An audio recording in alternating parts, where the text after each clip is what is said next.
देख सकते हो यहाँ पर हम नहीं तमाम जो है फैकल्टी मौजूद है, ठीक है। और हर एक फैकल्टी आपके लिए लड़ना चाह रहा है, करना चाह रहा है। बस आप लोग का सपोर्ट चाहिए है, चाहे एसएससी में धांधली हुई हो, रेलवे में हुई हो, बिहार, यूपी, टीचिंग एग्जाम्स, कोई भी एग्जाम। सर ये वाला जो आंदोलन अब जो स्टार्ट हुआ है बहुत बड़ा रूप लेगा। जिस भी फैकल्टी को अभी तक नहीं पता तो सब लोगों को पता लग चुका है। और जो ये लाठीचार्ज टीचरों के ऊपर करा है, इसको लेके बहुत ज़्यादा एक एग्रेशन बना हुआ है। तो सभी लोग एक कर आ रहे हैं और अब इसको हम प्रोएक्टिव तरीके से करते हैं। आप लोग सभी बने रहिएगा और किसी भी बच्चे को अब बिल्कुल भी निराश नहीं होना है। जो भी आपकी प्रॉब्लम्स थी, दिक्कत थी, समस्या थी, अब उन सब चीज़ का निदान होगा। उससे पहले अब हम लोग यहाँ से नहीं उठने वाले हैं साथियों। और यहाँ सभी फैकल्टी आपको देखने को मिलेगी। और जो भी फैकल्टी हमारे बीच में दोस्तों, जैसे कि आप देख पाओगे आशु सर भी हैं, ठीक है। और सर ने भी जो है, दोस्तों सर आप एसएससी की एक बार गाथा बता दीजिए। वैसे हम सारे फैकल्टी को पता है बच्चे के लिए हम क्या करने वाले हैं। यार देखो, इस समय बात पूरे स्टूडेंट और शिक्षक समुदाय के ऊपर आ चुकी है। आपसे एक रिक्वेस्ट है कि अपने अपने रिस्पेक्टेड फैकल्टीज़ का इस समय साथ दीजिएगा,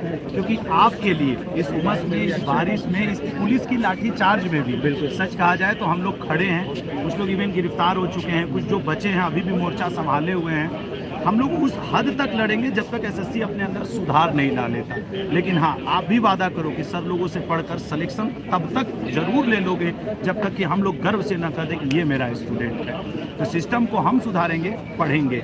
सर बच्चों का एक डाउट ये था कि सर आज हम लोग यहाँ मौजूद हैं तो क्या सिर्फ हम एसएससी वाले बच्चों के लिए मौजूद हैं? बिल्कुल नहीं। देखो, ये एक टैग है, चूँकि एक एसएससी बड़ा ऑर्गेनाइजेशन, उसका हेड ऑफिस दिल्ली में है, सीजीओ कॉम्प्लेक्स के पास, तो वो है। यहाँ पे अभ्यर्थी की बात हो यदि टीचिंग से, रेलवे से, अभी स्टेनो के एग्ज़ाम की दिक्कत चल रही है, सीजीएल की दिक्कत, एमटीएस की भर्ती दिक्कत, तो वेरियस काइंड ऑफ जो दिक्कतें चल रही हैं सबको लेके बात किया जा रहा है। हम लोगों ने पूरा एक प्रोफाइल बनाया हुआ है जिसमें कि 50 से ज़्यादा प्रॉब्लम है और उनमें एसएससी के अगर 20-30 है ना तो 15 रेलवे की हैं, 8-10 अन्य चीज़ों की भी हैं। धन्यवाद सर। सर भी यहाँ पर मौजूद है। सर से एक बार बात करते हैं कि सर जैसे कि हम लोग टेक्स्ट बुक टीम और एसएससी अड्डा हो या फिर तमाम जो बड़े चैनल्स हैं, तो आज हम एक साथ जुटे हुए हैं और बच्चे का बस एक सवाल है कि सर हमें क्यों नहीं बुलाया गया, क्या फैकल्टीज़ ही सर? बिल्कुल, क्योंकि देखो कहीं ना कहीं पहले हम लोग क्या है कि हम ये नहीं चाहते थे कि आपकी पढ़ाई कहीं से डिस्टर्ब हो। हम ये चाहते थे कि आप अपनी पढ़ाई पे ध्यान दो और अगर ये लड़ाई हम इसको सही कर सकते हैं, अगर हम इस सिस्टम में सुधार ला सकते हैं, तो इसलिए हमने आपको अभी नहीं बुलाया। दूसरी चीज़, एक बच्चे के मन में डर ये भी होता है और किसी तरीके की कोई लिखा पढ़ी हो गई कागज में तो फिर वो कहीं ना कहीं उसकी जॉब के लिए भी दिक्कत हो सकती है। इसलिए हमने ये सोचा कि अभी बच्चों को इसमें शामिल करना सही नहीं होगा। अभी हम आते हैं फ्रंट पे, अगर बात हमारे लेवल से सॉल्व हो सकती है तो आपको हम इन्वॉल्व क्यों करें और जिससे आपको कहीं दिक्कत ना हो जाएगी। बट सर जैसे कि आज हम लोग डीओपीटी ऑफिस में खुद खड़ा था, ठीक है, तो वहाँ पे सारे फैकल्टी से, तमाम फैकल्टी, राकेश सर थे, अभिनय सर थे, सभी थे और सब पर जो है आपने देखा होगा भगाया गया, लाठीचार्ज, और कुछ लोग गिर भी गए। तो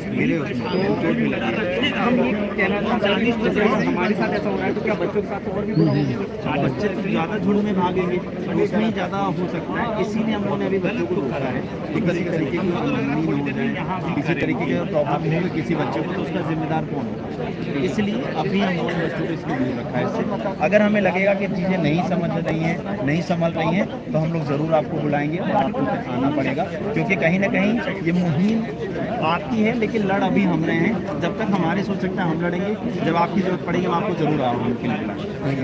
तो दोस्तों ये सिर्फ एक प्लेटफॉर्म की कहानी नहीं है, ये आपकी कहानी है और आपके जो सवाल हैं उनको हम लोग यहाँ रखने आए हैं। और बहुत जल्दी सारे फैकल्टीज, चाहे टेक्स्ट बुक हो, अड्डा 247 हो, पीडब्ल्यू हो, तमाम जो है दोस्तों जितने भी चैनल्स हैं, ठीक है, वो आपके साथ हैं। बस आप सपोर्ट करते रहिएगा, अपनी जो है पढ़ाई को बस मत छोड़िएगा, उसको कंटिन्यू करते करते आप जो है जितना सपोर्ट हमें कर सकते हैं वो भी आप करिएगा। बस आपसे यही जो है हमारी एक प्रार्थना रहेगी कि पढ़ाई नहीं छोड़ना है। सर बारिश हो, कुछ भी हो, रुकना तो है, हम आखिरी तक बच्चों के साथ जुड़े हैं। जो हमारी जो ये गलतियाँ हुई है इसको इस बार सुधार करना ही पड़ेगा एसएससी को। सारे बड़े बड़े देश के शिक्षक यहाँ पे मौजूद हैं जो पढ़ा रहे हैं बच्चों को। अब इनको हर हालत में ये गलतियाँ सुधारनी ही पड़ेंगी। भाई पेन नहीं दिया जा रहा सही तरीके से, एक सर तो पेन लेके इतना पतला पेन है आप उसके हाथ से पकड़ भी नहीं पाओगे, तो आप सॉल्व क्या करोगे उसको? आप उसको क्या कैसे, माउस खराब है। और दूसरी बात है कि बच्चा पेपर देने जा रहा है एग्जाम सेंटर पे और उसको यही नहीं पता है कि मेरा एग्जाम कैंसिल हो गया और वो पेपर देने जा रहा है। तो अब ये बताइए कैसे बच्चा ये सुरक्षित करे कि हम तैयारी करें और तैयारी करने के बाद बढ़िया पेपर दें और बढ़िया पेपर देने के बाद हमारी जॉब सिक्योर हो।